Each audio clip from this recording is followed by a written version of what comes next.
जितने ग्लेशियर्स थे उसमें जो आखिरी था वो भी पिघल चुका है। उसका नाम हम्बोल्ट ग्लेशियर था।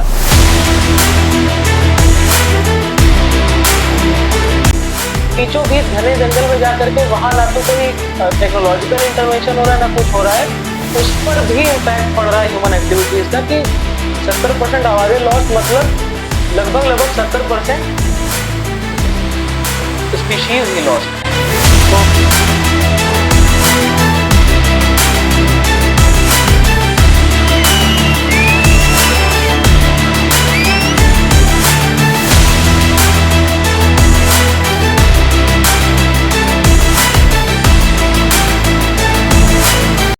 सभी को नमस्कार, वेलकम। तो जैसा कि सबको मालूम है कि हम यहाँ पर बीच बीच में अलग अलग चीज़ों को डिस्कस करते हैं, कुछ इंपॉर्टेंट मुद्दे, वेदांत दर्शन और इंडिविजुअल प्रेजेंटेशंस। क्लाइमेट चेंज पर आज हम काफ़ी दिन बाद बात करने जा रहे हैं। करीब मई के अराउंड हमने आखिरी बार बात करी थी।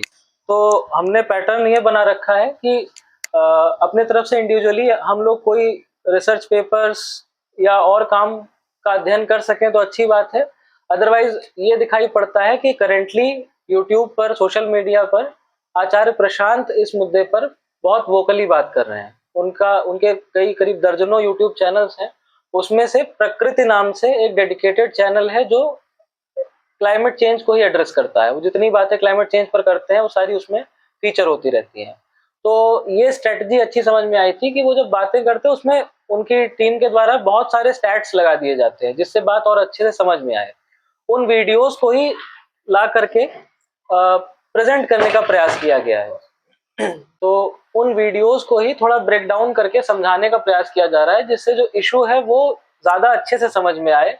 वो 1 घंटे में अगर आप सरसराते हुए देखते जाओ तो बहुत सारे फैक्ट्स होते हैं, ये जब लिख करके मेंशन किया गया है तो आपको ज्यादा अच्छे से समझ में आ सकते हैं। तो ये 3 वीडियोस हैं जिनसे स्टैट्स लिए गए हैं। पहला वीडियो तो एक बहुत छोटी सी टॉक थी, उसका शीर्षक था जीडीपी का एनवायरमेंटल कॉस्ट। इस पर बात करते हैं, आप लोग अपने फोन्स में देख सकते हैं। इसमें बहुत छोटी सी चर्चा ये हो रही थी कि पिछले 10,000 सालों का अगर इंसानी इतिहास उठाकर देखा जाए, जैसे हम हर चीज को अगर मशीन के तरीके से इवेल्युएट करें, किसी मशीन में क्या होता है कि आप कोई रॉ मटेरियल एंटर करते हो और उसमें से प्रोसेसिंग होकर के आउटपुट कुछ निकलता है। तो कोई मशीन कितनी एफिशिएंट है इसका अंदाजा कैसे लग सकता है इनपुट आउटपुट के टर्म में अगर देखना हो तो, कि आउटपुट कैसे कितना ज्यादा है या वैल्यू वाइज जितना इनपुट था उतना ही आउटपुट की वैल्यू आए, वेस्ट जनरेशन कम हो, ऐसी चीजें ना।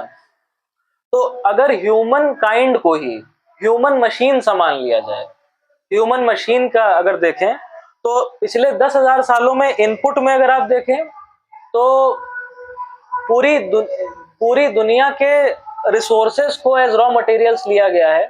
आज के समय में अगर हम देखें तो ह्यूमंस का पूरी दुनिया के रिसोर्सेस पे आधिपत्य है। हम हर चीज हमारे लिए एक्सेसिबल है उस, और पूरे रिसोर्स का इनपुट लेकर के आउटपुट है आज का युग जहाँ पे बड़ी अशांति है, बेचैनी है, डिप्रेशन है, एंजाइटी है और क्लाइमेट चेंज है। तो अगर हम एसेस करें एक प्रकार से तरीका देखें कि रॉ मटेरियल्स के रूप में पूरी पृथ्वी के रिसोर्सेज ले लिए गए और आउटपुट में बेचैनी मिली। सारा रिसोर्स लिया किस लिए गया था? सारा रिसोर्स एज इनपुट पहले बात लिया किस लिए गया था? शांति के लिए ही, सुकून के लिए ही। और जवाब में हमें दिख रहा है कि इंसान और ज्यादा बेचैन है। आज के समय में जो डिप्रेशन के आंकड़े हैं, मेंटल हेल्थ जितना बड़ा कंसर्न है, इतना अनप्रेसिडेंटेड तौर पर बात है, इससे पहले कभी दुनिया में नहीं रहा है। तो इस तरीके से इस मशीन की एफिशिएंसी बड़ी क्वेश्चनेबल है।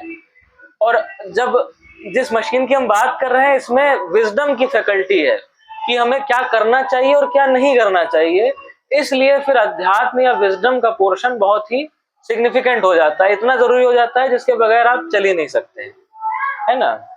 तो ये पहले वीडियो का कंटेंट था, काफी छोटा सा था। इसके बाद में दूसरा वीडियो शुरू होता है। इसका टाइटल था, ये आप जाकर के चाहे तो YouTube पे देख भी सकते हैं या लिंक मैं शेयर कर दूंगा। दूसरा वीडियो है, ये है कई प्रजातियों के विलुप्ति का कारण। टाइटल इसका ये था। तो बहुत सारी स्पीशीज के एक्सटिंक्शन पर बात करी है। अब इसको एक एक करके अलग अलग तथ्य के तौर पर मैं बात करूंगा, तो बात आगे। न्यूज़पेपर्स की हेडलाइंस दी हुई हैं, ठीक है, आप हेडलाइंस सर्च करके आपको मिल भी जाएगी रिपोर्ट गूगल पे। तो इन हेडलाइंस को पढ़िए, इसका थोड़ा 2-3 लाइन का डिस्क्रिप्शन पढ़िए, और फिर उस पर अगर कुछ कमेंट करना होगा तो मैं कुछ बोल दूंगा, ठीक है, उसको इलेबोरेट करने का प्रयास करेंगे। तो किधर से शुरू करें, कौन रीड करेगा पहले? अनुराग पढ़ेंगे? World faces deathly silence of nature as wildlife disappears. Warn experts, according to The Guardian. Loss of intensity and diversity of noises in ecosystem reflects an alarming decline in healthy biodiversity, say sound ecologists. Germany recorded for 30 to 40 years जंगल में आवाजें 70% lost. Brackets वाले चाहे avoid करिए पढ़ना। Actually ये report Germany के बारे में है कि वहां पे एक कोई फॉरेस्ट का केस लिया गया कि वहां पर जो इकोलॉजिस्ट से थे वो पिछले 30-40 सालों से जाकर के बस नॉइज को रिकॉर्ड कर रहे थे। अब किसी भी फॉरेस्ट में नॉइज कितनी ज्यादा आ रही है, इंटेंसिटी, एज वेल एज कितनी प्रकार की आ रही है, वैरायटी, ये दोनों चीजें रिफ्लेक्ट करते हैं कि कितनी डाइवर्सिटी है वहां पे, है ना। साधारण सी बात होगी, समझ में आ रही होगी कि जब ज्यादा इंटेंस आवाज आएगी मतलब जानवर ज्यादा है, और अलग अलग प्रकार की आ रही है मतलब वैरायटी के टर्म्स में भी अधिक है। तो पिछले 30-40 सालों से वहां जो रिकॉर्ड पाए गए उसमें ये देखा गया कि almost 70% intensity and variety wise आवाजें खत्म हो गई, और ये घने जंगल की बात की जा रही है। लाइक आप प्लेन एरियाज में देख सकते हैं, वहां पे मान लीजिए कि हंटिंग हो रही है या कुछ हो रहा है, पर बीचों बीच घने जंगल में जाकर के वहां ना तो कोई टेक्नोलॉजिकल इंटरवेंशन हो रहा है ना कुछ हो रहा है, उस पर भी इम्पैक्ट पड़ रहा है ह्यूमन एक्टिविटीज का, कि 70% आवाजें लॉस्ट, मतलब लगभग लगभग 70% स्पीशीज ही लॉस्ट है। तो ये एक रिपोर्ट है, ठीक है, आगे बढ़ते हैं। New study shows climate change caused decline of flourishing Indus Valley civilization, according to the print. And this is how Gupta and Chola empires fell. Climate catastrophe, pandemic, migration. This is according to the print. The history of Asian empires warn us climate disasters wait for none. The most populous city in the world was laid low by the monsoon. The city is Angkor in Cambodia. तो अब ये एक historical perspective पर भी ले जा रहे हैं कि अगर ये चीज उतनी सीरियस नहीं लग रही है तो ये समझिए कि हम इंडस वैली सिविलाइजेशन को पढ़ते हैं एंशिएंट हिस्ट्री में, इतना उसकी तारीफ की जाती है कि वेल प्लान्ड सिटी थी पहले के हिसाब से, वहां पे जैसा सिटी प्लानिंग था सब कुछ दिखाता है कि बहुत अच्छा समाज शास्त्र का ज्ञान था उस समय के लोगों को। एंड स्टिल ये पता चलता है कि बहुत बड़ा रीजन उसके वाइप आउट होने में क्लाइमेट चेंज था, मानसून बहुत ज्यादा हो गया, और वो क्लाइमेट चेंज, जिस क्लाइमेट चेंज की अभी बात की जा रही है उसके कंपैरिजन में बहुत ही कम स्केल का था, और उसने पूरी पूरी सिविलाइजेशन को वाइप आउट कर दिया। फिर उसी से रिलेटेड बात आ रही है कि इवन बड़े बड़े साम्राज्य गिर गए हैं, गुप्ता एम्पायर, चोला एम्पायर, जो जिनको युद्धों में नहीं परास्त किया जा सका, उनमें इंस्टेबिलिटी एक दिन में नहीं आई कि युद्ध से हार गए हो, उसमें कई सारे फैक्टर्स आए, पैंडेमिक है, माइग्रेशन, ये सब बता रहे हैं, पर ये इसके साथ साथ क्लाइमेट कैटास्ट्रॉफी एक बहुत बड़ा रीजन था। और इवन ये कहा जा रहा है कि अपने समय की सबसे ज्यादा पॉपुलस सिटी जो थी कंबोडिया में अंकोर, वहां को भी तहस नहस हो गया वो जगह मानसून के कारण, क्लाइमेट चेंज के कारण। तो द सीरियसनेस इससे अगर थोड़ा अंदाजा लग पाए रीडर्स को। Venezuela, going glacier gone. According to the Indian Express, how Venezuela lost its last glacier. Venezuela has likely become the first country. It certainly won't be the last in modern history to lose all its glaciers. Scientists expected the Humboldt Glacier to last another decade. However, it melted at a faster rate than expected. अब रुक जाइए, तो इसमें आप quiz का एक बना सकते हैं कि ग्लेशियर का नाम है हम्बोल्ट ग्लेशियर। अब यहाँ पे एक रिपोर्ट आई है कि फिर प्रेजेंट में आ जाते हैं, वेनेजुएला की बात की जा रही है कि वहां पे ठंडा प्रदेश है, ग्लेशियर्स काफी सारे हैं। तो अब पहला ग्लेशियर जो मेल्ट हुआ है वो हम्बोल्ट ग्लेशियर है, और ये कहा जा रहा है कि सर्टेनली पहली चीज नहीं है, पूरा का पूरा ग्लेशियर, जिसको हम पहले क्या कहते थे कि क्लाइमेट चेंज अगर होगा तो ये चीजें एक्सपेक्टेड है कि ऐसा ऐसा हो जाएगा, वो चीज अब रियलिटी बन रही है, ग्लेशियर इज मेल्टिंग। और फिर एक रेफरेंस आचार्य प्रशांत ड्रॉ करते हैं कि हम बहुत ही अच्छे लाइट में टूरिस्ट प्लेस की तरह गंगोत्री को देखते हैं, and that place two is a glacier. तो अगर चीज वेनेजुएला तक पहुंच गई है तो गंगोत्री तक आने में उसे कोई देर नहीं लगने वाली है। और जैसे लास्ट ग्लेशियर था ये, सॉरी पहला नहीं, लास्ट ग्लेशियर जो बचा था, अब थोड़ी और भयावह हो जाएगी बात। वेनेजुएला में जितने ग्लेशियर्स थे उसमें जो आखिरी था वो भी पिघल चुका है, उसका नाम हम्बोल्ट ग्लेशियर था। तो एक ठंडा प्रदेश जहाँ पे ग्लेशियर्स रहे हो वहां रह ही ना जाए, ये हाल है। और इसकी प्रक्रिया क्या होगी बताई जा रही है कि लाइक कभी बर्फ अगर पिघलेगी तो सबसे पहले तो बहुत सारा पानी होगा, तो पहले परेशानी होगी कि उस पूरे एरिया में बाढ़ आएगी कस के, और उसके बाद फिर भयंकर सा सूखा पड़ेगा। तो दो तरफा मार पड़ेगी अगर ग्लेशियर्स पिघलते हैं। तो बात हमारे दरवाजे तक आ रही है, अगर हम माने तो है, नहीं तो फिर एंजॉयमेंट है, मजा करें। अब इसके आगे इसको कही गई है पर कैपिटा एमिशंस के बारे में। पर कैपिटा एमिशन कोई समझाए क्या होता है, कोई अपने तरफ से वॉलंटियर करे। सक्षम बताओ पर कैपिटा एमिशन से क्या समझ रहे हो, एमिशन कितना होता है? हाँ हाँ हाँ, एक व्यक्ति कितना कार्बन एमिट कर रहा है, that is per capita emission. तो उसको टन्स में नापा जाता है, साल भर में एक व्यक्ति कुछ टन कार्बन का उत्सर्जन, हिंदी में एमिशन को उत्सर्जन कहते हैं, उत्सर्जन करता है। तो कंट्री वाइज नापा गया, जैसे जैसे पर कैपिटा इनकम होती है हर देश की, वैसे पर कैपिटा एमिशन हो गया। तो पूरी दुनिया का औसत पर कैपिटा एमिशन करीब 6.3 टन है, 6.3 टन ऑफ कार्बन डाइऑक्साइड। ठीक है, ये भारत की जब आप पास आते हैं तो आपको थोड़ा सा ये रिलीफ मिलेगा कि यहाँ पे वर्ल्ड के कंपैरिजन में पर कैपिटा एमिशन कम है, that is 2.4 ton of carbon dioxide. जबकि यूएस में आप जाओगे तो पहुंच जाता है 14 टन कार्बन डाइऑक्साइड में। ठीक है, जो कि वर्ल्ड का करीब दोगुना है। तो इसको अगर इन आंकड़ों को आप समझे तो यूएस का पर पर्सन ऑन एन एवरेज जितना दुनिया में एमिशन हो रहा है उसका दोगुना एमिट कर रहा है, दोगुना कंज्यूम कर रहा है। और इंडिया में ये आंकड़ा थोड़ा वेल विद इन कंट्रोल है। पर इससे ज्यादा भयावह बात आगे है कि इसको कंपेयर किया जाए अगर with a dozen of the world's richest billionaires. ठीक है, एक दर्जन जो सबसे अमीर बिलियनियर हैं उनका निकाला गया कि उनकी पूरी स्पेंडिंग, उनकी फर्म, उनकी यार्ड, उनकी रिफ्रेशमेंट, उनके जेट्स, ये सब मिलाकर के जब देखते हैं तो they are responsible for nearly 17 million ton of green house gas emissions. एक पर्सन वैसे कितना कर रहा था वर्ल्ड का 6.3 टन, और जो बिलियनियर है ऑन एन एवरेज कर रहा है 17 मिलियन टन। तो इसको मैं थोड़ा सा मैंने डिवाइड करके आपको दिखाया कि 17 इंटू 10⁻⁶ डिवाइडेड बाई 2.4, ये पहुंच जाता है 6,80,000 गुना एन ऑर्डिनरी इंडियंस एमिशन। अब हम यहाँ पे बात करते हैं कि क्लाइमेट चेंज अगर बड़ी प्रॉब्लम है तो बल्ब बुझा दिया जाए, कूलर बंद कर दिया जाए, एक पेड़ लगा दिया जाए, पानी बचा लिया जाए, टैप बंद कर दी जाए, वो सब नो डाउट जिम्मेदारी भरे कदम है। कोई नहीं कह रहा है कि 2 लाइट जला दो, टैप खोल गई चले आओ। पर अब इस थोड़ा प्रोपोर्शन में हमें देखना पड़ेगा कि समस्या इन स्टेप्स के कंपैरिजन में बहुत बाहर की है। हम कितने भी टैप्स बंद कर दें, लाइटें बुझा दें, हम कितना कर सकते हैं अपना एमिशन कट डाउन करके?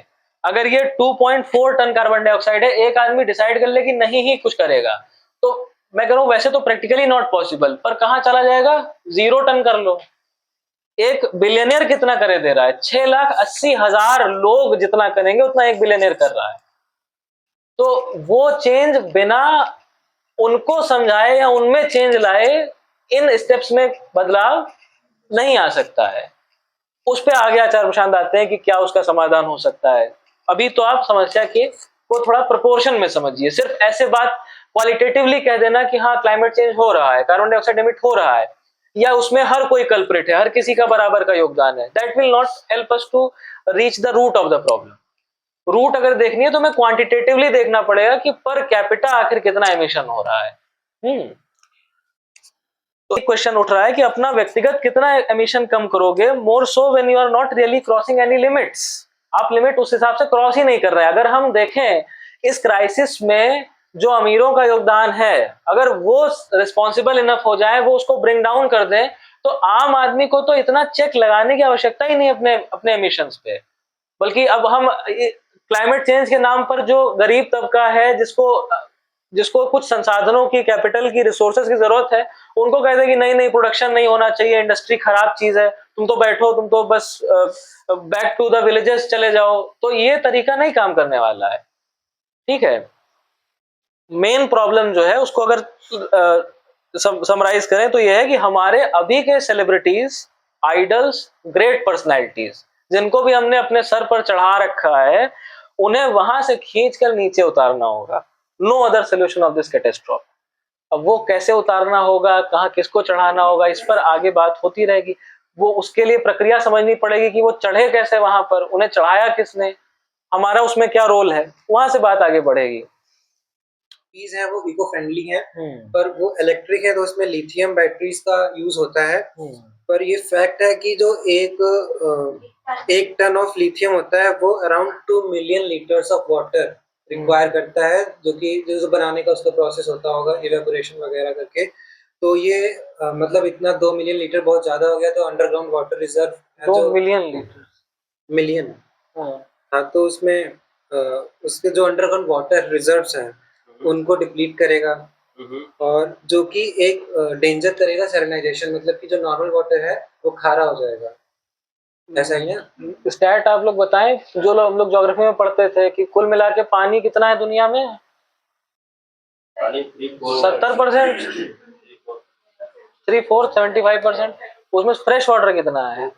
2-3%। तो अब मतलब मेन वहां पे डेंजर आएगा ना, जो फ्रेश वाटर रिजर्व्स है, उनमें दिक्कतें आएंगी। एक्चुअली ये जो लिथियम होता है ये काफी प्योर जब रहेगा, प्योरेस्ट फॉर्म में रहेगा, तभी इसकी इफिशियंसी मैक्सिमम होगी। जो बोलते हैं एक photovoltaic activity, photovoltaic efficiency index होता है, जिसमें कैपेसिटी किसी सब्सटेंस की कितनी कैपेसिटी है कि वो फोटोइक मतलब लाइट एनर्जी को इलेक्ट्रिकल एनर्जी में कितनी कन्वर्ट कर सकती है, यही फोटोवोल्टेइक होता है। तो इसकी इफिशियंसी लाने के लिए हमें बहुत प्योरेस्ट फॉर्म में ये चाहिए होता है, बॉक्साइट का बहुत प्योरेस्ट फॉर्म में एल्यूमिनियम मतलब ये निकालना पड़ता है। तो इसमें जो है कि जैसे कि हमने देखा कि 1 टन अगर जो प्योर हमें निकालना है लिथियम, तो उसमें हमारा 2.4 मिलियन लीटर पानी का वेस्टेज होता है। और एक्चुअली जो भी इंडस्ट्रीज होती है वो तो टेरेस्ट्रियल पे होती है, वो तो ऐसा तो है नहीं जो हमारे समुद्र वाले हैं उस पे हम ये इंडस्ट्री बना रहे हैं। तो पानी कहाँ से लाएंगे? पानी जाहिर सी बात है उसके नीचे से ही फ्रेश वाटर यूज करेंगे, और fresh water scarcity at the peak है इंडस्ट्रियलाइजेशन होने के बाद। और स्कार्सिटी अगर जो हम लोग वहां से फ्रेश वाटर पा भी जा रहे हैं, तो फ्रेश वाटर जो है मतलब वो पीने वाला पानी जो है उसका पहली बात तो एक्सट्रैक्शन के समय बहुत सारे यूरेनियम वगैरह भी इसमें पाए जाते हैं, ठीक है। तो न्यूक्लियर सब्सटेंस का भी इसमें मिक्सचर हो जाता है, और पानी बहुत वोलेटाइल चीज होता है जो कहीं भी इधर उधर जाता है। और वहां पर अगर जो फिर हम उस पानी को वहीं पे फिर डिप भी कर देते हैं, तो फिर अब और भी जो रिजर्व पानी है, जो हमारा फ्रेश वाटर रिजर्व था, जो पानी के लिए पीने के लिए हमारा योग्य था, अब वो भी योग्य नहीं रह गया है। तो इससे एक मेजर प्रॉब्लम है ये। मींस ये स्टैट हमें कहता है कि फिर ईवी को जितना हम इको फ्रेंडली समझ रहे हैं, उसको रीथिंक करने की आवश्यकता है, बहुत ज्यादा जरूरी है। ठीक है, इसका अल्टरनेटिव ढूंढना बहुत ज्यादा जरूरी है। इसके बाद अगला पॉइंट ये उठ रहा है कि इतना ज्यादा कंजम्पशन और एमिशन आम आदमी को सिखा कौन रहा है? वो सिखाने वाले भी यही सेलिब्रिटीज हैं। क्योंकि हमने अगर किसी को अपना आइडियल बना रखा है, अपना आदर्श बना रखा है कि look, life should be lived like this person is living, ठीक है, तो फिर हमारा भी आदर्श होगा कि अच्छा ऐसे ही हमें एस्पायर करके बनना है, ऐसे ही हमें जीना है, एज ए कंज्यूम करना है। तो बात यहाँ घूम फिरा के आ जाती है। अगर पूरे क्लाइमेट क्राइसिस को देखें तो क्राइसिस ये है कि हम गलत आदर्शों के साथ फंसे हुए हैं। जब मैं बात ये कह रहा हूं तो आप भी शायद रिलेट करेंगे कि हमने एक जनरल यूथ का या जनरल पॉपुलेस का आइडियल कौन है, उसको आप 3 भागों में बांट सकते हैं। या तो वो एंटरटेनमेंट इंडस्ट्री को बिलोंग कर रहा होगा, फिल्म्स को, या कोई बहुत बड़ा अगर एंटरटेनमेंट तो है, उसमें फिल्म भी हो सकता है और क्रिकेट हो सकता है। ऐसे स्पोर्ट्स जो कि आपको एंटरटेन करते हैं, स्पोर्ट्समैनशिप नहीं, एंटरटेनमेंटशिप।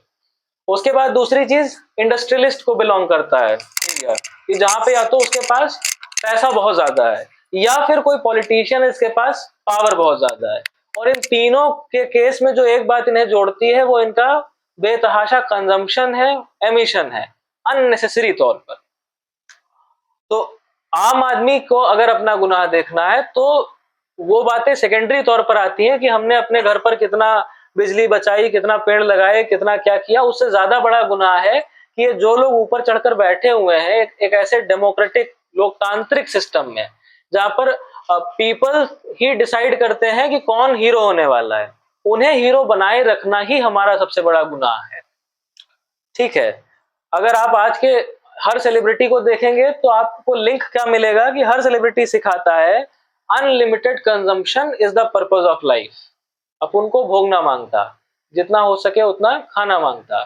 ठीक है, और हैप्पीनेस जो है वो केवल और केवल कंजम्पशन से आ सकती है, और कोई तरीका कंजम्पशन हैप्पीनेस पाने का नहीं है। ठीक है, अब इसमें सबसे बड़ा इसका इनहेरेंट फ्लॉ ये है कि जब आपने तय कर लिया है कि आप अनलिमिटेड तौर पर कंज्यूम करने वाले हैं तो इनहेरेंट रूप से अनसस्टेनेबल तरीके से रिसोर्सेज का यूटिलाइजेशन और वेस्टेज होगा ही होगा, उसको रोका नहीं जा सकता है। ठीक है।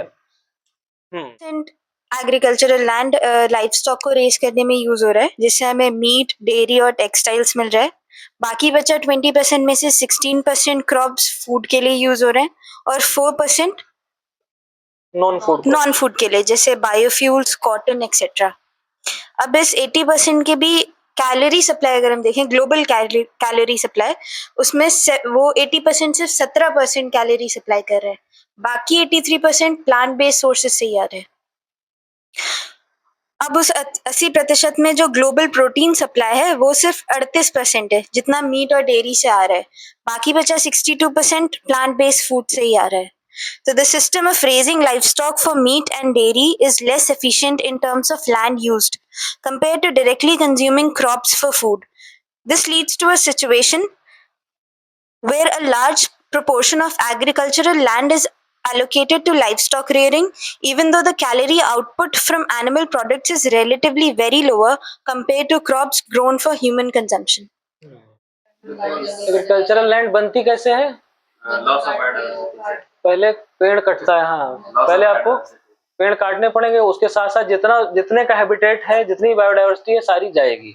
और ये दिखाई दे रहा है कि इंसान अच्छा जनरली तर्क क्या देता है कि हमने क्यों पेड़ काटे, क्योंकि खेती करनी थी हमको। पहले सबसे रोटी कपड़ा मकान जो बेसिक एसेंशियलिटीज होती हैं, इसमें तो आप कहोगे कि इसका कोई वही नहीं है, इसको तो अल्टरनेटिव नहीं, हमें चाहिए ही चाहिए। तो कपड़ा मकान छोड़िए, केवल रोटी की ही बात करें, उसमें दिख रहा है कि आपको जितनी कैलोरी मिल रही है, जितनी प्रोटीन मिल रही है, वो अगर जुडिशियसली खाएं तो बहुत कम एग्रीकल्चरल लैंड ऑक्यूपाई होगी then what is currently being occupied, है ना? हाँ, आप इलेबोरेट करिए थोड़ा इसको। हाँ, तो इसमें यही कह रहा है कि जो large proportion of agricultural land life stock को रेस करने के लिए यूज हो रहा है, और यूज तो हो रहा है, लेकिन उससे जो कैलोरी, एनिमल प्रोडक्ट से जो कैलोरी जनरेट हो रही है, उससे ज़्यादा अगर हम डायरेक्टली मतलब क्रॉप्स का कंजम्पशन करें तो वो हमें ज़्यादा कैलोरी प्रोवाइड करेगी इन कंपैरिजन टू अगर हम एनिमल प्रोडक्ट यूज़ कर रहे हैं, जिसके लिए इतना ज़्यादा लैंड यूज हो रहा है लाइफ स्टॉक रेस करने के लिए। तो यानी अगर हम ब्रेक डाउन करें तो फिर मांसाहार, दैट इज मीट कंजम्पशन, बहुत बड़ा रीजन निकल के आता है क्लाइमेट कैटेस्ट्रॉफ का, कि जितना कुछ और फिर इसका लेना देना अधिक है मनुष्य के स्वाद से। क्योंकि हमें अगर आप साइंटिफिकली बात पे आए तो चाहिए आदमी को ग्रोथ के लिए क्या चाहिए होता है, कैलोरी चाहिए और प्रोटीन चाहिए, और वो ज्यादा कहाँ से मिल रहा है? प्लांट बेस्ड फूड से मिल रहा है। तो अब एनिमल बेस्ड फूड में क्या अलग है जो प्लांट बेस्ड में नहीं है? स्वाद है जिसके लिए खाया जा रहा है। तो फिर ये बहुत क्लियरली लिंक होता है कि मांसाहार is directly related to climate catastrophe.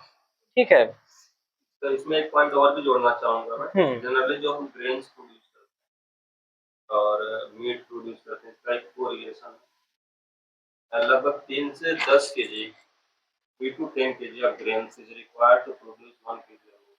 1 kg of meat. वहीं से बातें निकल के आ रही है बेसिकली कि आपको पहली बात तो ये है कि जब ग्रेन्स हम उपजा रहे हैं उसके लिए बायोडाइवर्सिटी वगैरह लॉस कर रहे हैं, जो भी चीजें कर रहे हैं, रिसोर्सेज हम यूटिलाइज कर रहे हैं, तो दे रहे हैं ताकि वो न्यूट्रिशन दे रहे हैं, जिस भी फॉर्म में दे रहे हैं तो वो प्रोड्यूस किए। और फिर 1 केजी को उसका भी हम जो है कि उसमें मतलब 10 केजी हम प्रोड्यूस किए। अब 10 KG is converted into 1 KG, number 1 KG. तो उसमें भी अब जो 10 केजी में अगर जो हमारी पॉपुलेशन पाते थे, अब वो 1 केजी हो गया तो 5 लोगों को भी नहीं खिला पाएंगे, तो हमारी डिमांड और हाई होगी, तो जिसकी वजह से और पेड़ काटने पड़ेंगे, बहुत सारी चीजें करनी पड़ेंगी, हमारी बायोडाइवर्सिटी लॉस है और इकोलॉजिकल इम्बैलेंस की तरफ। तो मीन्स अक्सर तर्क ये दिया जाता है ना कि नॉन वेज खाना या ना खाना ये मेरी अपनी पर्सनल चॉइस है, who are you to dictate what should be on my plate. तो ये तर्क अब कहीं स्टैंड करता दिख रहा है आपको? क्या इनफ एकदम क्लोजली रिलेटेड बात नहीं है कि ये मांस खाने के लिए ही इतने पेड़ काटने पड़ रहे हैं और उन पेड़ों के कटने के कारण ही क्लाइमेट चेंज आ रहा है and all that impending disaster, जो कि पूरी बायोडाइवर्सिटी के लिए भी खतरनाक है और हमारे लिए भी। फिर जब बायोडाइवर्सिटी जाएगी तो ग्लेशियर्स का जाना, हीट होना, बाढ़ आना, ये सारी चीजें रिलेटेड तौर पर साथ साथ चलती आ रही हैं। तो एक यहीं पे बात आती है फिर विजडम की कि प्लेट में रखा खाना वेजिटेरियन होगा या मांस होगा, ये चुनने, ये ऐसी तो बात अगर आप मन के हिसाब से चलोगे, स्वाद के हिसाब से चलोगे, तो शायद कभी नहीं अलाउ करेगा आपका मन कि नहीं वी शुड स्विच। पर seeing the evidence, seeing the facts before us, उसके बाद क्या समझ में आता है कि जो प्लेट में रखा है वो बदलाव तो कॉन्शियसली ही हो पाएगा ना, and that is where wisdom comes into place. That is the जो हमारा मेन बात हम बार बार करते हैं कि बीइंग ह्यूमंस हमें लगातार सही चॉइसेस करनी पड़ेंगी, और ये हमारी एक चॉइस पूरे प्लेनेट को एक प्रकार से अफेक्ट कर रही है। क्योंकि आप इस फैक्ट को थोड़ा सही में ऑब्जर्व करने की कोशिश करिए कि कहाँ 80% है और कहाँ बाकी 20% है। मतलब अगर 4% बाकी उसे हटा दे तो 16-80 1/5 है जो एक्चुअली प्लांट से डिमांड है, और वो लगभग पूरी सप्लाई कर रही है कैलोरीज को और प्रोटीन्स का। आप ये देखें तो प्रकार से 80% जो पेड़ कट रहे हैं, 4/5 ऑफ दैट, वो केवल और केवल ह्यूमन डिजायर के चक्कर में, स्वाद के चक्कर में कट रहे हैं। इस पर कोई कुछ कहना चाहे तो बताए या ऐड करना चाहे। हम लोग में से कितने लोग ऐसे हैं जो मीट कंज्यूम करते हैं? छोड़ दिया है जिन्होंने, उनके लिए थोड़ी सी ताली बजा दी जाए। अच्छा, छोड़ने का रीजन क्या था? मांसाहार छोड़ने का आपकी तरफ से रीजन क्या था आपकी तरफ से? हम आचार्य प्रशांत का जब देख रहे थे वीडियो, उसमें यही आया कि हम अपने स्वाद के लिए किसी जीव की हत्या कर रहे हैं, और फिर जब न्यूट्रिशनल चीज़ें, मतलब न्यूट्रिशन के पर चीज़ें आ जाती हैं, तो वो हमें प्लांट बेस्ड सोर्सेज से मिल ही रहा है। तो फिर वो सिर्फ बहाना सा हो जाता है कि हम मतलब न्यूट्रिशन के लिए, प्रोटीन के लिए ले रहे हैं, वो बात वो टेस्ट की होती है, और फिर वही रेजिस्टेंस भी बनता है। तो अंदर से भी जैसे आपने ये तथ्य पढ़े, बेसिकली हमने मांसाहार के बारे में डिटेल में तो बहुत सारी बातें की जा सकती हैं। अभी तो जैसे इन जनरल पहला जो रवैया होना चाहिए वो तो एम्पैथी का होना चाहिए, मानवतापूर्ण, ह्यूमैनिटेरियन ग्राउंड्स पर ही मांसाहार गलत है, ठीक है।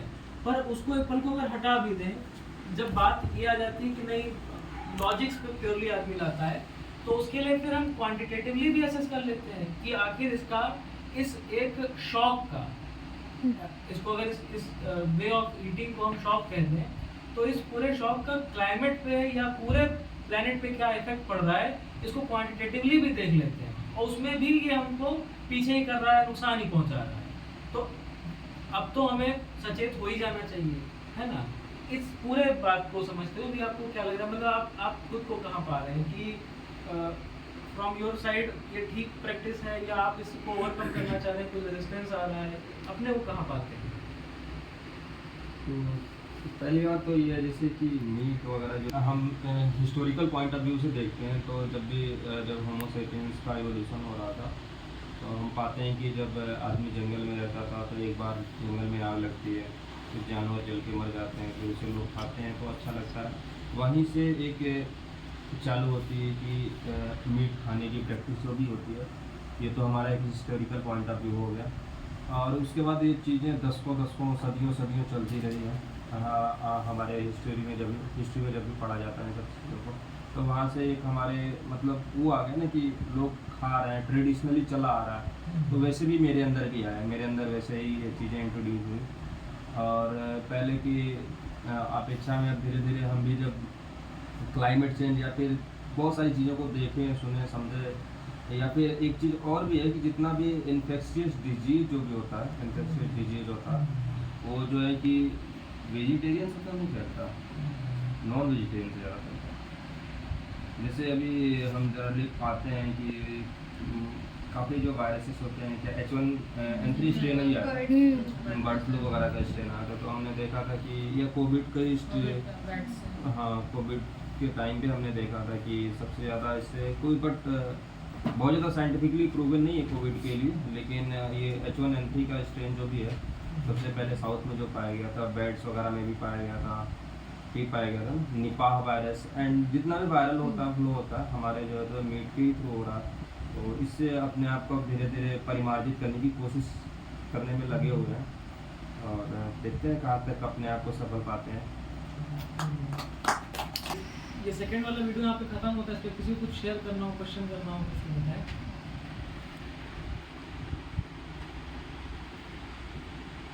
या आगे बढ़ते हैं तीसरे वीडियो की तरफ। तीसरे का टाइटल था कि क्लाइमेट चेंज का प्रभाव गरीबों पर कैसे पड़ रहा है। ठीक है, और अब अगर हम गरीब कहते हैं तो मतलब अगर 15 अगस्त, 26 जनवरी, 2 अक्टूबर ये सारे दिन हमारे लिए कुछ महत्व के होते हैं और हम खुद को इंडियन कहते हैं, तो जब बात अगर गरीबों की आए तो हमारे कान खड़े हो जाने चाहिए, क्योंकि हम उस अर्थव्यवस्था को बिलोंग करते हैं, उस देश को बिलोंग करते हैं जो हालांकि 5वीं 4थी सबसे बड़ी अर्थव्यवस्था होगा, पर कैपिटा इनकम वाइज जब आओगे, जीडीपी को ना देखिए, इतनी इनकम डिस्पैरिटी है कि यहाँ गरीबों की संख्या बहुत ज़्यादा है। तो अगर कोई मुद्दा गरीबों का है, मतलब वो आम भारतीय का मुद्दा है, मतलब वो हमारे इंडियन ब्रदर्स एंड सिस्टर्स का मुद्दा है। फिर खुद को इंडियन कहने की पहली रिस्पॉन्सिबिलिटी यही आती है, उसका पहला अर्थ यही है कि इन मुद्दों को समझा जाए, इनके समाधान तक पहुंचा जाए। ठीक है, तो इस एटीट्यूड के साथ इसको इसे उतरने की कोशिश करते हैं। ठीक है, कोई रीड करे? सिमरन आप ही पढ़ ली। एक रिपोर्ट दी गई है वायनाड के बारे में, लैंडस्लाइड। हाँ, Climate on July 30, 2024, 141.8 mm rainfall fell in a single day, which was 493% more than the normal 23.9 mm, according to the report of Down to Earth. Approximately 6% of annual rainfall in just a few hours. Rain deficient to rainfall excess. तो यहाँ पे जैसे बात हमने 1 minute में करी थी कि कुछ आंकड़े बता रहे हैं, मतलब पिछले साल 2024 का ऐसा था कि करीब 90 to 95% डेज ऐसे थे जहाँ पे पूरे भारत में कहीं ना कहीं कोई एक्सट्रीम वेदर इवेंट हुआ था। और आगे प्रोजेक्ट किया जा रहा है कि ऐसा भी हो सकता है कि एक दिन में 2 हो जाएं। 100% कोई दिन ऐसा ना बीते कि भारत के पूरे बाउंड्री में कहीं कोई जगह ना हो जहाँ पे एक्सट्रीम वेदर इवेंट ना हो। समझ पा रहे हैं? तो उसमें ये एक जिक्र किया गया कि वायनाड एक जगह है, नाम आपने सुना होगा, राहुल गांधी ने चुनाव लड़ा था वहाँ से, है ना। उसके बारे में दिया हुआ है कि वो रेन डेफिशिएंट एरिया माना जाता था, मतलब इन रिकॉर्ड्स कि वहाँ पे नॉर्मली 23.9 mm रेनफॉल कभी होता हो तो होता हो, तो वहाँ पे एक दिन में 23.9 mm कितना होता था, शायद साल का है, 141.8 mm रेनफॉल एक दिन में हो गया, जो कि करीब 500% ज़्यादा है, 5 गुना ज़्यादा है ना। कि बता रहे कुछ घंटों में जितना पूरे साल भर में बरसता था उसका 6% बरस गया। ये एक्सट्रीम वेदर इवेंट्स हैं, बादल फटने की एटसेट्रा न्यूज़ हम देखते ही रहते हैं। तो फिर ऐसा ही होगा, जैसे हम ये सोच सकते हैं कि अरे हम ऐसे इलाके में यहाँ बादल कैसे फट सकता है। तो एक तो इसमें ये बात है कि भाई फिर अगर इंडियननेस ये कहती है कि हर उन इलाकों में जहाँ दिक्कत आ रही हो वहाँ के प्रति भी हमारी जिम्मेदारी है, उसको लेकर के हम क्या कर सकते हैं वो करें। और दूसरी चीज़, एक्सट्रीम वेदर इवेंट इस तरीके से आएंगे कि जहाँ पे बारिश प्रोन होगा वहाँ पे बहुत बारिश, जहाँ पे ठंड प्रोन होगा वहाँ पे बहुत ज़्यादा ठंड, कुल मिला के रहने की कंडीशंस बेकार कर दी जाएगी।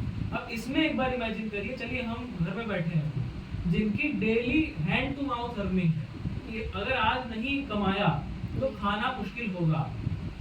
उनको इमेजिन करिए जिस दिन 141 mm पानी बरसा होगा, वो कहाँ गए होंगे रोड पे, जिनकी रोड पे दुकानें रहती हैं, जिनको रोड पे ही काम सारा करना है।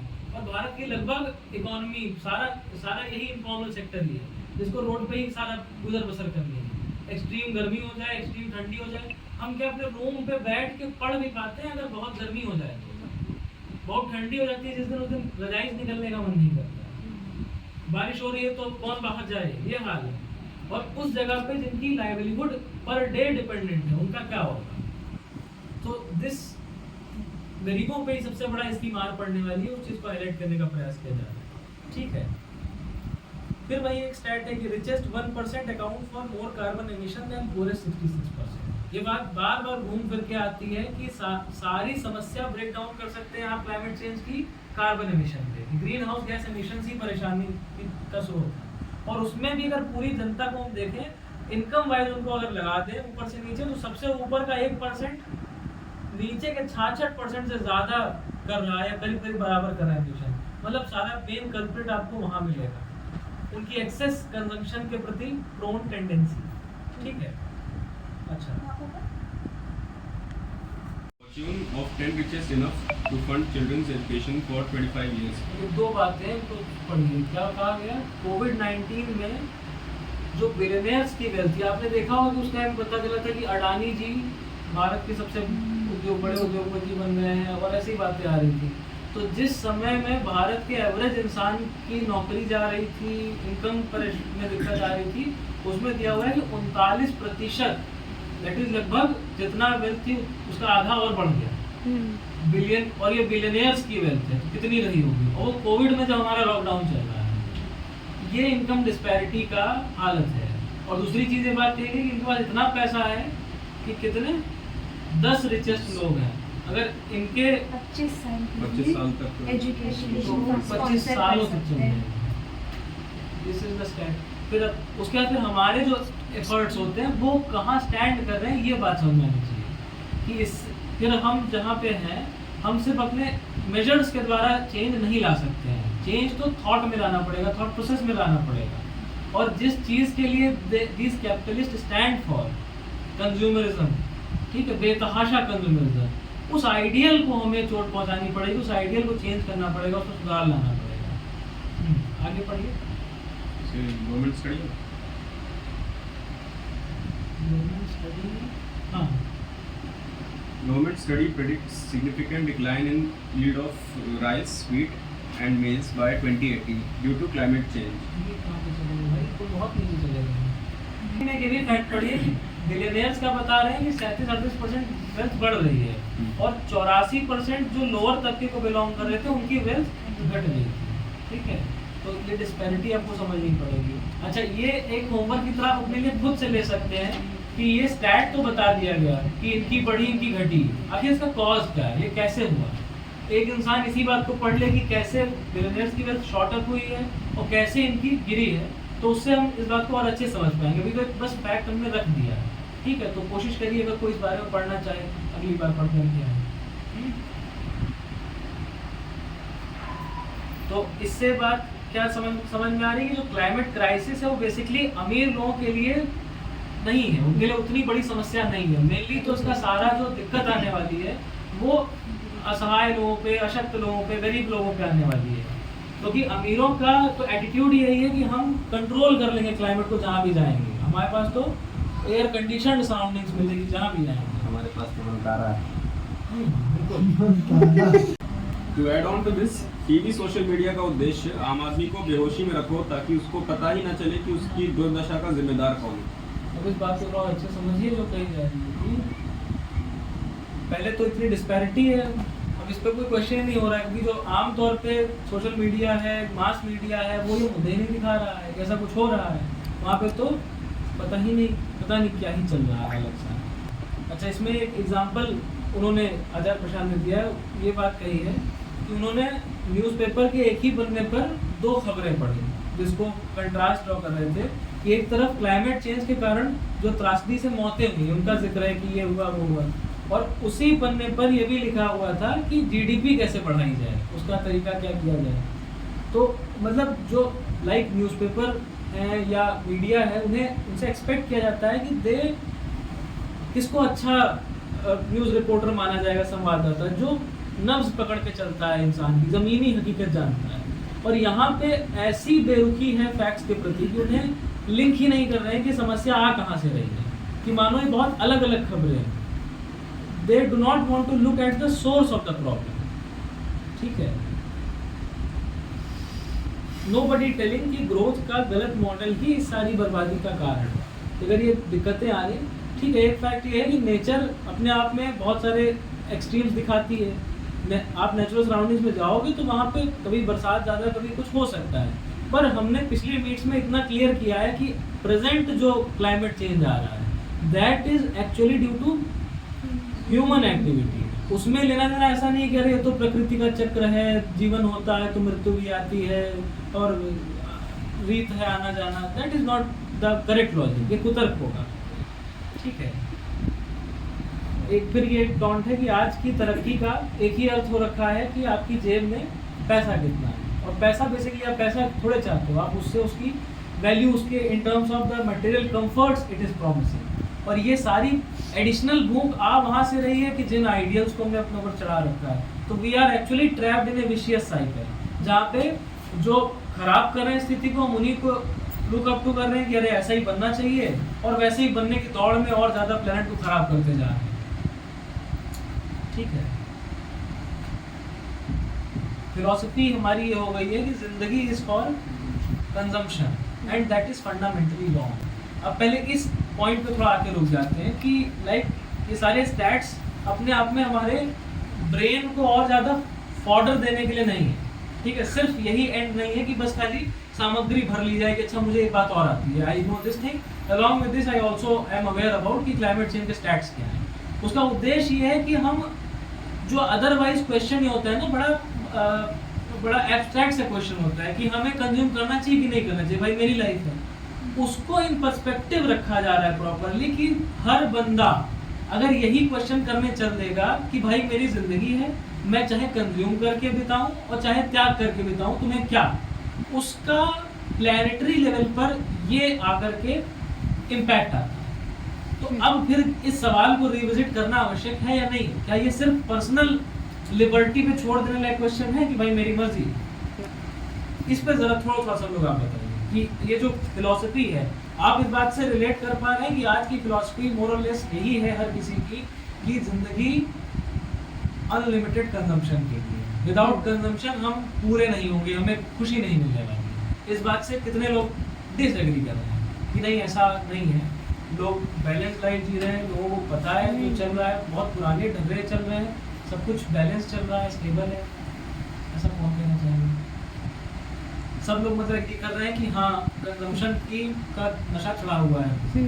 ठीक है, तो means that is the fundamental philosophy of almost everyone's life. अब हम यहाँ पे हमारी चर्चा बात जो आई है वो कह रही है कि ये फंडामेंटली फ्लॉड है और इसको आप करोगे तो केवल और केवल विनाश आएगा, कुछ और अच्छा प्रोडक्टिव नहीं आ सकता। इस पर बात करें। इस पर मेरा क्वेश्चन है कि पूरे मटेरियलिस्टिक कंजम्पशन की बॉटम लाइन क्या है, मतलब कितना कम, कितना मिनिमम।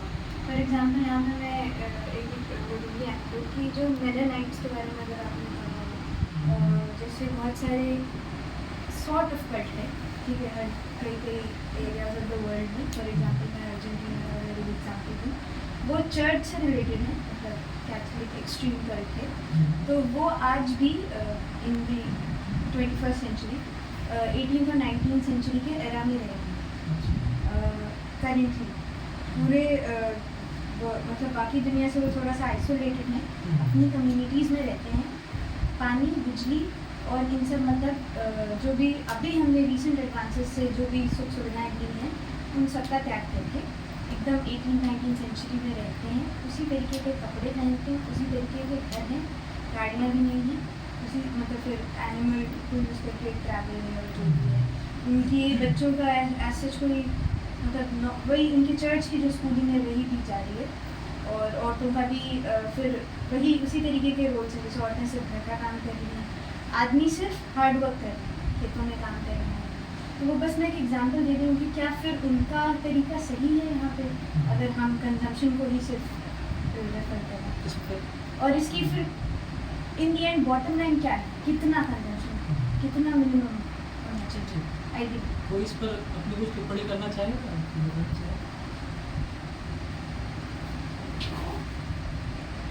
सही चीज़ का सही तरीके से यूज़ करते। मीट का कंजप्शन एक बार के लिए माने थे कि प्रोटीन की वजह से लोग यूज़ करते थे, तो एक source of protein he use करें एक लिमिटेड अमाउंट में कि हाँ मुझे इतना ही चाहिए, इतना ही करेंगे।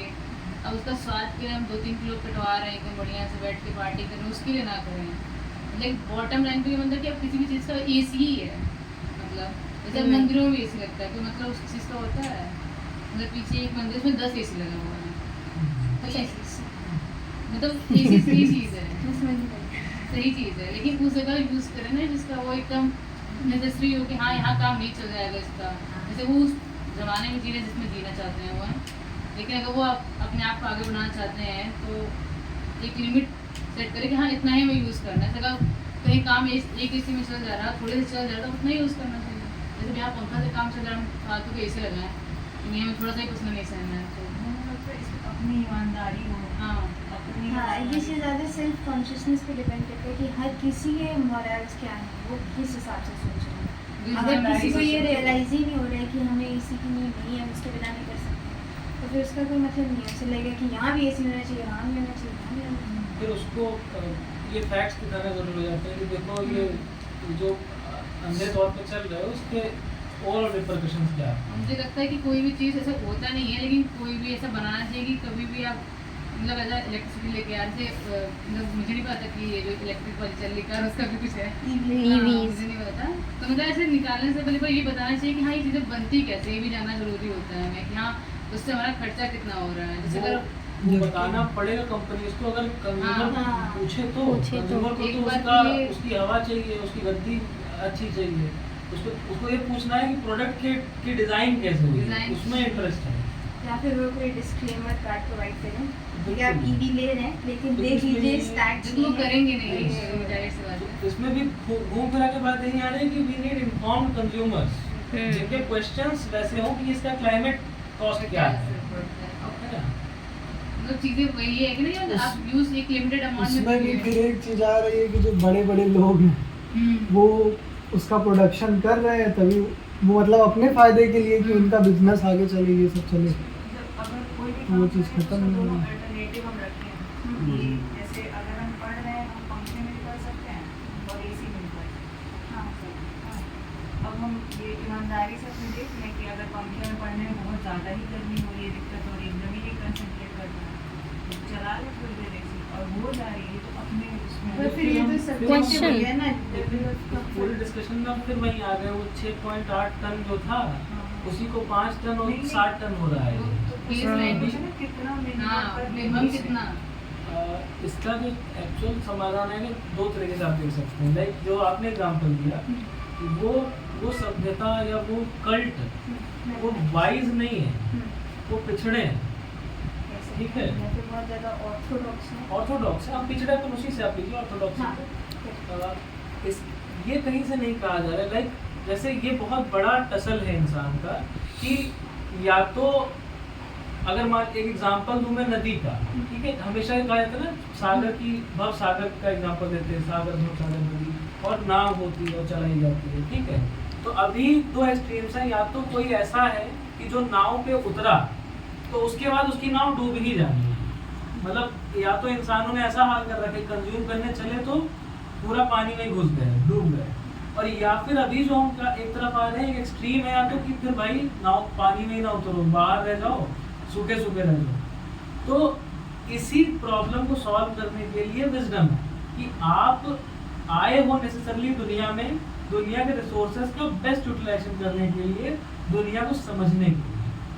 This is where actually the central most question, that is what is the purpose of life, जीवन का उद्देश्य क्या है। ये अगर क्लियर होगा then you will be very clear कि मुझे कितना क्या करना चाहिए। अगर आपका सारा लेना देना नाव से हो गया है, अगर नाव बड़ी पसंद आ गई है कि भाई कितनी अच्छी लकड़ी है, कितनी अच्छी महक है इसकी, क्या चलती है, तो आप नाव में ही बैठे बैठे और नाव में डूब के खत्म हो जाओगे। बट अगर आपने ये उद्देश्य पाला है कि मैं इस साइड फंसा हूँ नदी के और मुझे उधर जाना है और मेरे पास नाव ही है, अब आपकी नाव हो सकता है बेस्ट फिनिशिंग की ना रही हो सकता है टूटी लकड़ी की रही हो, बहुत पुरानी रही हो, स्टिंक कर रही हो, फिर भी आप उसे बैठोगे और आप पहुंचोगे। यहाँ पे निर्धारित हो जाएगा जो बेस लाइन की आप बात कर रहे हो। Most oftenly the base lines are circumstantial. आप नहीं कह सकते हो लाइक इनकी बेस लाइन कुछ और हो सकती है, आपकी कुछ और हो सकती है। कोई बिलियनियर क्या पैदा हुआ, उसकी इनिशियली बेस लाइन कुछ और हो सकती है, but that person has to come to terms to his own life. He will have to inspect, self analyse कि चीज़ें कहाँ स्टैंड कर रही हैं, मेरे लिए कितना आवश्यक है। तो वो अपनी ईमानदारी, आस्था वाली बात, आपकी बात सारी वहाँ पे आ जाती है। Base line will be yes, actually it will be subjective. Like अभी ये बहुत गंदा तर्क दिया जाता है, मैंने ही सुना है लोगों से कि वो कहते हैं लाइक कि आचार्य प्रशांत क्लाइमेट चेंज बात करते हैं, फिर भी उनके सेशंस में एसी चलती रहती है, वो कार से ट्रैवल करते हैं, ऐसा क्यों होता है? उनसे बोलो पैदल चलो। मैंने इस पे ये जवाब दिया लोगों को कि अगर वो एक्चुअली कार कोई अगर यूज कर सकता है तो वो इंसान कर सकता है, फिर या तो फिर कार का यूज ही नहीं होना चाहिए। If somebody is telling about the planet, अगर कोई इंसान आपको विजडम सिखाने आया है तो उस पर्पस के लिए तो आप कार यूज कर ही सकते हो, बिकॉज भाई साइंटिफिक एक डिस्कवरी है जिसने कम्युनिकेशन आसान किया है, ट्रांसपोर्ट को आसान बनाया है, समय को आपको जल्दी ट्रेवल्स करने का, डिस्टेंस को ट्रेवल्स करने का माध्यम बताया है। ये नहीं कहा जा रहा है कि आप उससे हट जाइए, कट जाइए, कह रहे ऑल, अब फिर ये गलत टाइप वाला स्पिरिचुअलिटी हो जाएगी जो एंटी साइंस हो जाती है, कि वो अननेसेसरली दुनिया पे ब्लेम डाल देना चाहिए कि देखो ये सिस्टम ही खराब है, कि जब भी साइंस बढ़ेगा तो कंजम्पशन आना ही आना है। It is trying to ignore, it is trying to let the main culprit get off, that is the own greed। अंदरूनी ग्रीड है जिस पे काम करना है, देन बाहरी सारी चीज़ें तो बस मेथड्स हैं, मीन्स हैं, जिनको आप जैसे यूज़ कर लो। आपके पास एक चाकू है, you can be the best surgeon and you can be the most dangerous killer, है ना। अब इसमें बात की जाए कि भाई दिक्कत सारी इंस्ट्रूमेंट में थी, तो that is not the case, and that is where wisdom is applicable. घूम फिरा के बात यही आएगी कि wise decisions have to be taken. ठीक है, ये ठीक था। अच्छा, ये सारा हो गया कि क्लाइमेट चेंज गरीबों को क्या असर पड़ेगा, ये पूरा डिस्कशन चल रहा है ना। इसमें मतलब मैं भी अभी थोड़ा सा कुछ पॉइंट्स मतलब ढूंढा हूँ, इसको बोलना चाहता हूँ। क्या प्रभाव पड़ता है? सबसे पहले क्लाइमेट चेंज, जैसे इन्वायरमेंट चेंज हुआ, बहुत छोटी सी चीज़ लेते हैं, जैसे गर्मी ज़्यादा बढ़ेगी तो डिस्कम्फर्ट में आएंगे तो उनकी फिजियोलॉजिकल, उसके अंदर फिजियोलॉजिकल चेंजेस आएंगे, उसकी वजह से उनमें पैथोफिजियोलॉजी की चेंज होगी, जिसकी वजह से इन्फेक्शियस डिजीज का भी चांस बढ़ना, या फिर फिजियोलॉजिकली उतना ओवरकोप नहीं कर पाएंगे या फिर ओवरकम नहीं कर पाएंगे, इससे प्रॉब्लम होगी, जिसकी वजह से उनके घरों में कूलर या एसी जैसी प्राथमिक हो जाएंगी और उनको अफोर्ड करना बहुत ही मुश्किल चीज़ है। अगर वो अफोर्ड कर भी पाते हैं तो वो अपने डेली लाइफ की चीज़ों से, रोज़मर्रा की चीज़ों से वो थोड़ा सा उनको पैसे बचाने पड़ेंगे या फिर मैनेज करनी पड़ेगी, तो ये हो सकता है। ठंडी में उन्हें ज़्यादा गर्म कपड़े चाहिए, तो उसके लिए उन्हें जो बेसिक रिसोर्सेज के जो उन्होंने बचा के रखे थे अपने पास पैसे, वो उनको यहाँ पर यूज़ करना पड़ेगा। ये तो हो गया चीज़ें। अब आते हैं कि बारिश का कम होना। अच्छा हाँ, गरीब लोग जो है कि मेनली हमारे इंडिया में 62% ऑफ पॉपुलेशन जो है एग्रीकल्चर पर डिपेंड करती है।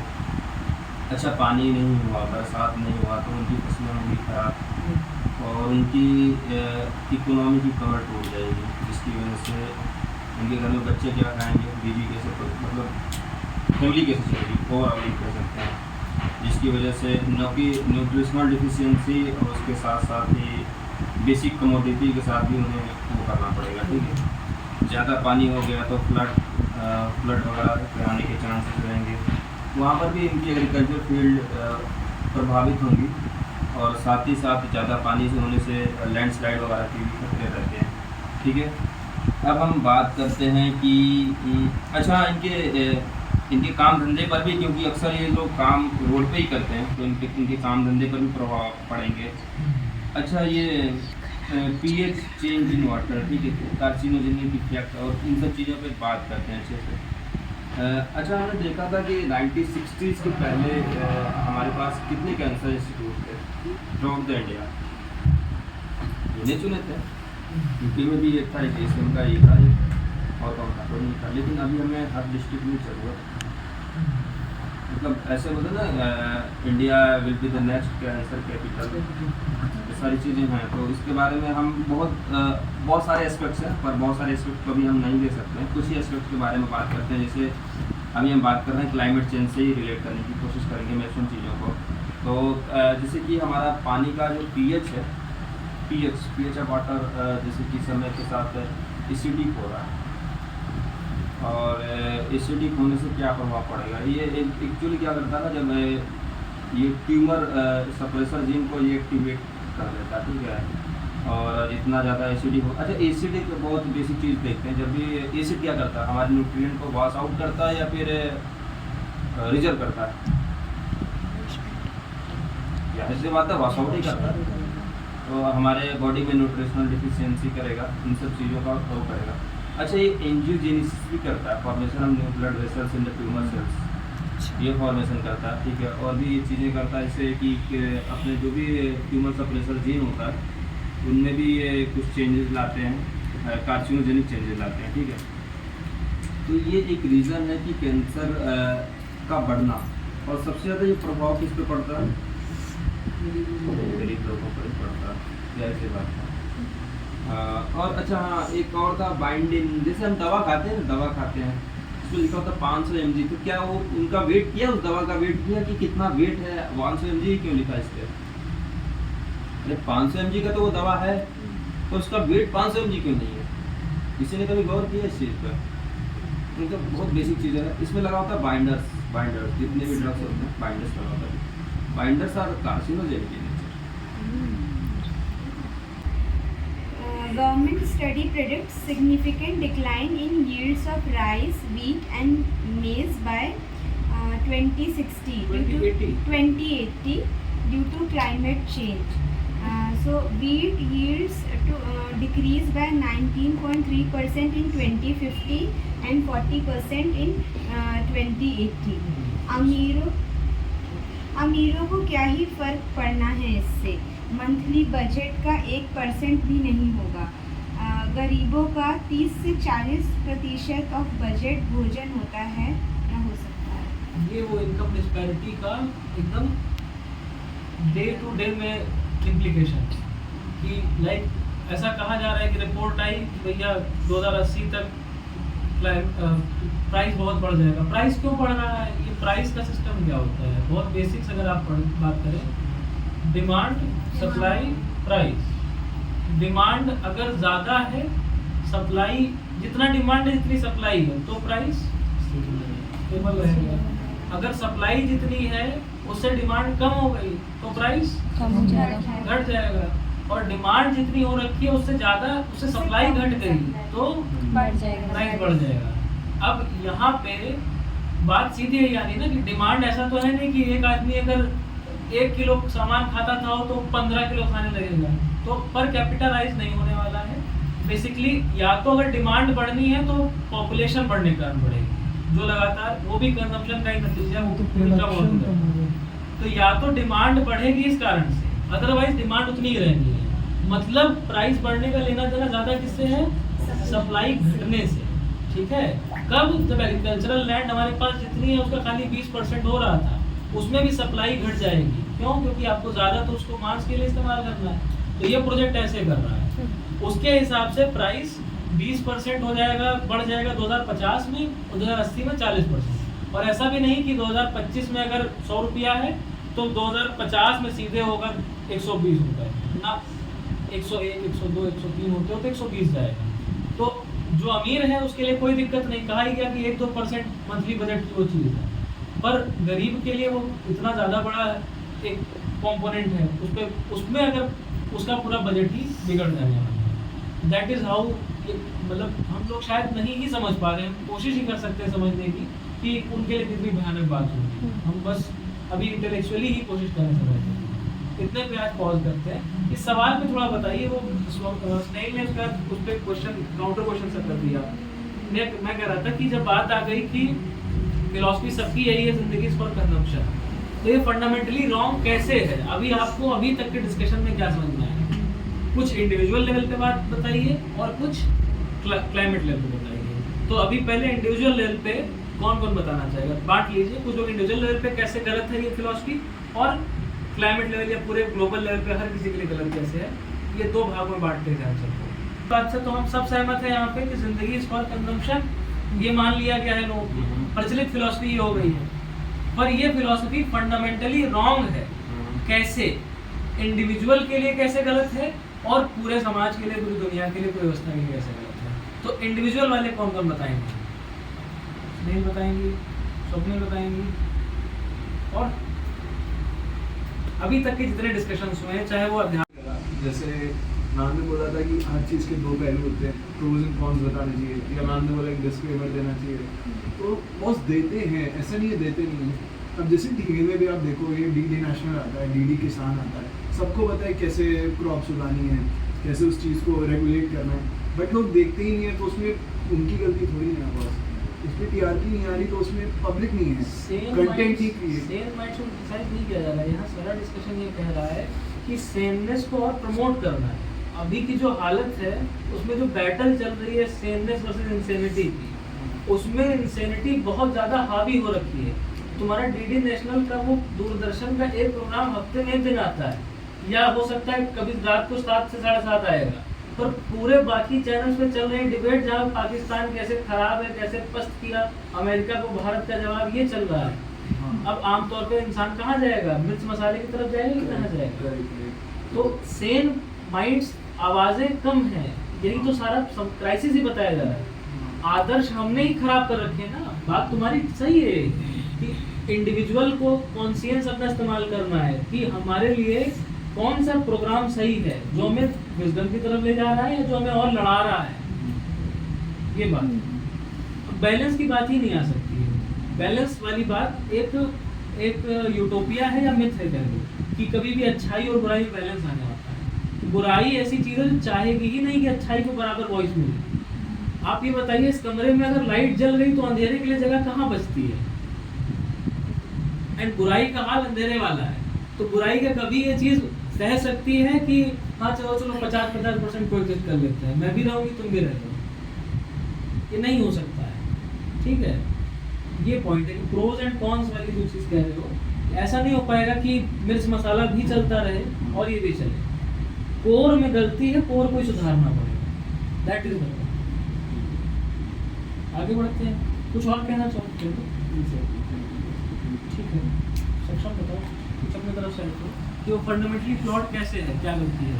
क्वेश्चन के साथ क्वेश्चन को थोड़ा बढ़िया से एक्सप्लेन करते हैं। मतलब यही था कि इंडिविजुअल लेवल पे जो लोग ओवर यूज़ कर रहे हैं या मतलब नॉन एथिकल यूज़ कर रहे हैं रिसोर्सेज का, वो गलत है। मेरा सवाल है इंडिविजुअल के लिए कैसे गलत है? मैं नहीं कह रहा हूँ इंडिविजुअल गलत कर रहा है, मैं कह रहा हूँ अपने लिए वो क्या गलत कर रहा है कंज्यूम करके। भाई अगर अपने लिए सही कर रहा है तो कोई बात ही नहीं है।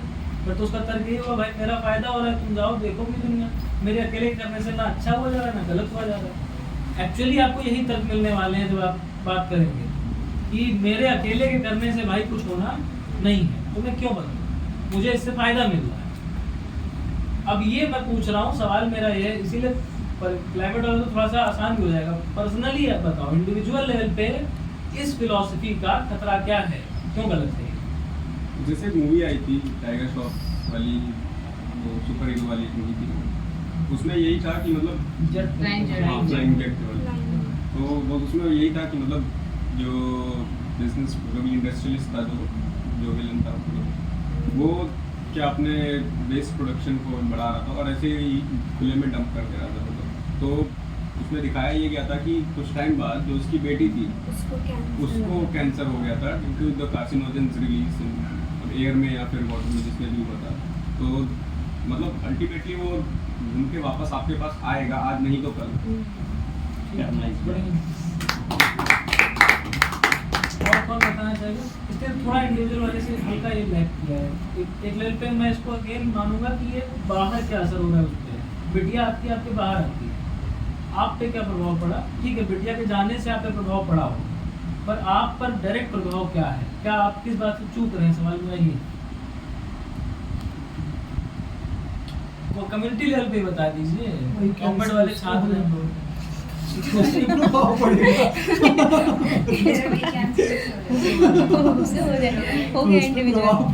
अपना प्रभाव लेट में पड़ेगा, मतलब लास्ट में दिखाई देगा। जैसे एक बेटी के लिए मतलब कैंसर हो जाता है, तो कि बहुत देर में होता था, क्या मतलब बाद में उसको रियलाइज इस बात का कि डायरेक्ट नहीं इनडायरेक्ट में बहुत दिन बाद ही इफेक्ट तो मुझे किया है। जैसे मैंने नाली में पानी ये इस तर्क में भी लोग ऐसा डाल देंगे ना कि भाई मैं अगले 10 साल जीने वाला हूँ, 10 साल में नहीं, इस वाले कैंसर का प्रोग्नोसिस भी अच्छा है, ये बात आती है। ठीक है, बात ऐसी आनी चाहिए कि मैंने अभी किया, अभी मेरे पे क्या असर पड़ा, क्या गलत। तो पहले बात कर लेते हैं कम्युनिटी लेवल पे। आप लोग बताइए, पॉइंट कीजिए कि गलत कैसे है, कैसे खतरनाक है, गलत कैसे, फंडामेंटल पहले प्रॉब्लम। तो क्लाइमेट चेंज तो देखने को मिला, मतलब जिस दुनिया को आप घूमना चाह रहे वही खत्म हो रही है, तो फिर कहाँ से ये सही है? दूसरी चीज़, ओवर कंजम्पशन से फिर हम जहाँ रह रहे हैं, जिनके प्रति हमारी जिम्मेदारी है, देश समाज, उनके रिसोर्सेज हम फालतू में खाए जा रहे हैं, जिसकी नीड भी नहीं है हमें।